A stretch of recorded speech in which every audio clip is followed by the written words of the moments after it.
नमस्कार मित्रों, आप सभी का हमारे चैनल श्री राम परिवार में हार्दिक स्वागत है। मित्रों देखिए, महाशिवरात्रि का पावन पर्व बहुत ही नज़दीक है, तो उसी उपलक्ष्य में आपको ये वीडियो प्रदान कर रहे हैं। आज की वीडियो में हम आपको महाशिवरात्रि से संबंधित कुछ विशेष बातें तो बताएंगे, साथ ही कैसे आपको भगवान शिव की पूजा आराधना करनी चाहिए ताकि आप उनकी कृपा प्राप्त कर सको, और इससे जुड़े हुए कुछ अच्छी बातें आपको बताएंगे। और साथ में आपके लिए कुछ उपहार भी हम इस वीडियो में लेकर आए हैं, जो कि महाशिवरात्रि के पावन अवसर पर भगवान शिव जी की कृपा से आपको हम प्रदान करना चाहते हैं। इसलिए अगर आपको भी वो विशेष उपहार चाहिए तो आप इस पूरी वीडियो को ध्यान से सुनिएगा, जिससे कि आपको भी वो विशेष उपहार मिल सके। और ध्यान रखिए, वीडियो में किसी एक सदस्य के लिए या 2-3 सदस्यों के लिए ये उपहार नहीं, बल्कि हमारे पूरे परिवार के सभी सदस्यों के लिए है। ये श्री राम परिवार जो बहुत ही मेहनत और लगन से आप सभी ने मिलकर बनाया है, आप सभी का प्रेम और आप सभी के साथ के कारण ही आज श्री राम परिवार इस स्थान पर है कि वह आप सभी के लिए एक साथ कार्य कर सकता है। तो इसी कृपा से, इसी प्रेरणा से, भगवान शिव की कृपा से हम आपके लिए आज ये कार्य कर रहे हैं। देखिए, सबसे पहले बात करते हैं महाशिवरात्रि की। महाशिवरात्रि से संबंधित काफ़ी कथाएं प्रचलित हैं। देखिए, माना जाता है कि आज ही के दिन यानी कि महाशिवरात्रि के दिन भगवान शिव और माता पार्वती का विवाह हुआ था। इसलिए इस दिन सभी लोग जो होते हैं वो माता पार्वती और भगवान शिव की विशेष पूजा आराधना करते हैं। जो भी व्यक्ति विवाह से संबंधित दिक्कतों से जूझ रहे हैं, चाहे लड़का हो या लड़की, जिनका विवाह नहीं हो रहा, जो चाहते हैं उनका अच्छा विवाह हो, उन्हें अच्छी पत्नी मिले या अच्छा पति मिले, वो भी अगर आज के दिन भगवान शिव जी की पूरी मन से आराधना करते हैं तो उनकी इच्छा बहुत ही जल्दी पूर्ण हो जाती है। इस वर्ष में ही जो है बहुत ही अच्छा रिश्ता आपको मिल जाता है। अब वो कैसे क्या चीज़ें करनी चाहिए वो सब हम आपको आगे वीडियो में बताएंगे। देखिए, भगवान शिव जी की आराधना करने से आपको मुक्ति तो मिलती है, साथ में जो आपका ये जीवन है ये भी सुधर जाता है। आपके पुराने पाप नष्ट हो जाते हैं और आप नए अवसरों को प्राप्त करते हो। जीवन में तरक्की प्राप्त होती है और अच्छा परिवार आपको प्राप्त होता है। परिवार में चल रही सभी प्रकार की दिक्कतें दूर हो जाती हैं। कई लोग होते हैं जिनके पितृदोष होता है, कुल के देव देवता नाराज होते हैं, ग्रह दशाएं सब विपरीत चल रही होती हैं। अगर वो भी शिव जी की आराधना करे तो सारी ग्रह दशा आपके अनुकूल चलने लग जाएगी। हर प्रकार के जो भी पितर आपसे नाराज थे वो अपने आप मान जाएंगे, क्योंकि पितरों के भी पितर भगवान शिव जी हैं, उनसे ऊपर कोई नहीं है। भगवान शिव जी ही सभी रूपों में विद्यमान है, तो उनकी आराधना करने भर से उनके सभी रूप अपने आप तृप्त हो जाते हैं और आपको हर प्रकार का लाभ मिलने लग जाता है। इसलिए शिवरात्रि के दिन भगवान शिव जी की आराधना जरूर कीजिएगा, क्योंकि शिवरात्रि का जो दिन होता है ये बहुत ही विशेष होता है। भगवान शिव जी के भक्तों को तो पूरे साल भर इनका इंतजार होता है कि कब शिवरात्रि आए, कब हम शिव जी की आराधना करें। शिव जी का ये दिन पूरे साल के बराबर है, तो इस दिन भगवान जी की आराधना जरूर कीजिएगा। देखिए, भगवान शिव जी की आराधना कैसे करनी चाहिए। सबसे जो नॉर्मल तरीका है जो हर कोई कर सकता है, क्योंकि देखिए अगर आप जाओगे ब्राह्मण से पूछोगे तो वो आपको एक ऐसी विधि बता देगा कि भाई आप नहीं कर पाओगे। तो जो सबसे नॉर्मल विधि है, क्योंकि हमारी वीडियो स्टूडेंट भी देखते हैं तो बड़े व्यक्ति भी देखते हैं, तो जो सबसे नॉर्मल विधि है जो कि हर व्यक्ति कर सकता है और उसे करने से आपकी हर मनोकामना पूर्ण होगी, वो आपको बताते हैं। देखिए, आपको कुछ नहीं करना। अगर आप उपवास रख रहे हैं भगवान शिव का तो बहुत ही अच्छी बात है। शिवरात्रि के दिन सुबह नहा धोकर भगवान जी की पूजा के लिए जल लीजिए, दूध लीजिए, दही लीजिए, जो भी व्यवस्था हो जाए। ऐसा नहीं कि भाई जो हम बोल रहे हैं वही सभी चीज़ें लीजिए, जो भी आपसे व्यवस्था हो पा रही है वो सारी चीज़ें ले लीजिए। फल सब्जी जो भी आपसे हो जाए, गाजर हो गई, मटर हो गई, ठीक है जी, भगवान के लिए भोग हो गए, केले हो गए, आपके पास सेब है, जो भी आपसे हो पा रहा है वो आप ले लीजिए। फूल ले लीजिए, फूल जो भी फूल आपको मिले, धतूरे का फूल मिल रहा है, हजारे का फूल मिल रहा है, गुलाब का फूल मिल रहा है, ठीक है जी, वो ले लीजिए। आप गांव में रहते हैं तो आपके गेहूँ हैं तो गेहूँ की बालियाँ भी भगवान को आप चढ़ा सकते हो। आप सरसों के फूल भी भगवान को चढ़ा सकते हो। अब तो सरसों के फूल नहीं होंगे शायद, तो जो भी आपको मिल जाता है वो आप सब कुछ चढ़ा सकते हो, क्योंकि भोलेनाथ जो है वो उनको पूरे पृथ्वी पर आपको जो भी मिले ना वो आप सब चढ़ा सकते हो। वो हर चीज़ को स्वीकार कर लेते हैं। तो जो भी आपके सामर्थ्य से जो भी फल सब्जी जो भी आपसे हो गई थी, बैंगन हो गए, ठीक है जी, आंकड़े के फूल जरूर लीजिए। आंकड़ा तो आसपास होगा, नहीं हो तो कोई इतना जरूर नहीं है, लेकिन हो तो जरूर लीजिए। धतूरा हो गया, ठीक है जी, ये सभी चीज़ लेके भगवान जी के मंदिर जाइए, भगवान जी को सभी चीज़ें प्रदान कीजिए। अब वहाँ पर आप जाओगे ना तो देखो सब पूजा कर रहे होते हैं, कि शिवलिंग पर रख रहे हैं, ठीक है जी, गाजर वगैरह हैं जो माता को भी अर्पित कर रहे हो, गणेश जी को भी अर्पित कर रहे हो, तो इस प्रकार से अर्पित कीजिए। उसके बाद में भगवान जी को जल आदि चढ़ाइए, धूप दीप कीजिए, भगवान जी की आरती कीजिए। इस प्रकार से भगवान जी की आपको पूजा करनी है। तिलक आदि भगवान जी को लगाना है और फिर भगवान जी का वहीं पर बैठकर थोड़ी देर ध्यान करना है, नाम का जप करना है, और उसके बाद में भगवान को प्रणाम करके और फिर आप अपने घर आ सकते हो। ठीक है जी, वहाँ पे जो प्रसाद जो है वो पंडित जी से कह दीजिए तो लेकर आ जाए। पंडित जी नहीं है तो थोड़ा सा प्रसाद जो है प्रसाद के रूप में 1-2 गाजर उठा के आप भगवान को प्रणाम करके लेके आ सकते हो। तो ऐसे आपका ये पूरा पूजा वगैरह हो जाएगा। अब अगले दिन जो होता है वो आपको जो होता है ना, उसी दिन आप ले जा सकते हो कि मंदिर में थोड़ा सा आटा, नमक, मिर्ची जो होता है वो दे के आना पड़ता है वो दान के रूप में, तो अगले दिन प्रदान कर दे दीजिएगा, या फिर उसी दिन भी जो है आप प्रदान कर सकते हो। यहाँ पे पंडित जी होते हैं, ब्राह्मण होते हैं, उनको प्रदान करना पड़ता है। तो ऐसे आपकी पूरा जो है पूजा विधि होती है। देखिए हर कोई जानता है, ये तो नॉर्मल विधि है, लेकिन ये सबसे नॉर्मल विधि है। इससे आप कीजिए, हर कोई स्टूडेंट भी कर सकता है। तो ऐसे आपको करना है।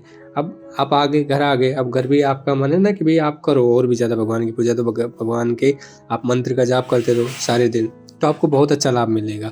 सबसे मुख्य जो होती है ना वो व्यक्ति की भावना होती है। अगर आपकी भावना शुद्ध है तो बस आपको 1000 विधियाँ करने की आवश्यकता नहीं है, एक विधि बहुत है जो आपने की है। बस इस बात का ध्यान रखिएगा। आप वीडियो देखेंगे बहुत ज़्यादा, किताबें पढ़ेंगे, सब में बहुत बड़ी बड़ी विधियाँ लिखी होंगी, कोई नहीं कर पाता है देखिए जी इन विधियों को। जो सबसे मेन चीज़ होती है ना वो व्यक्ति की भावना होती है। भोलेनाथ कभी भी ये नहीं देखेंगे कि तुमने कितनी विधि से उनकी पूजा की, भोलेनाथ ये देखेंगे कि आपने कितने मन से उनकी पूजा की। तो इस बात को ध्यान रखिएगा। उसी प्रकार से आप आराधना कीजिएगा, भगवान जी की आराधना कीजिए, जो भी मन में है वो बोल दीजिएगा। भगवान देखिए जल्दी ही आपकी मनोकामना पूर्ण कर देंगे। तो ये कार्य कीजिएगा।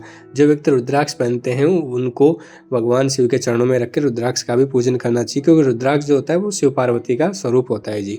तो उसका पूजन कीजिए और कोशिश कीजिए कि महाशिवरात्रि के दिन तो भगवान के चरणों में ही रहे। अपने मंदिर में रख दीजिए, पूजा करें आपका, वहीं पर भगवान की तस्वीर है तो उनके चरणों में रख दीजिए पूजा आदि करके, तो ये काफ़ी ज़्यादा ऊर्जावान हो जाएगा। नॉर्मल दिन रुद्राक्ष जागृत करना और शिवरात्रि के दिन रुद्राक्ष जागृत करना बहुत ही अलग चीज़ होती है। शिवरात्रि के दिन अगर आपने रुद्राक्ष जागृत किया है तो वो इतना पावरफुल हो जाएगा बहुत ज़्यादा।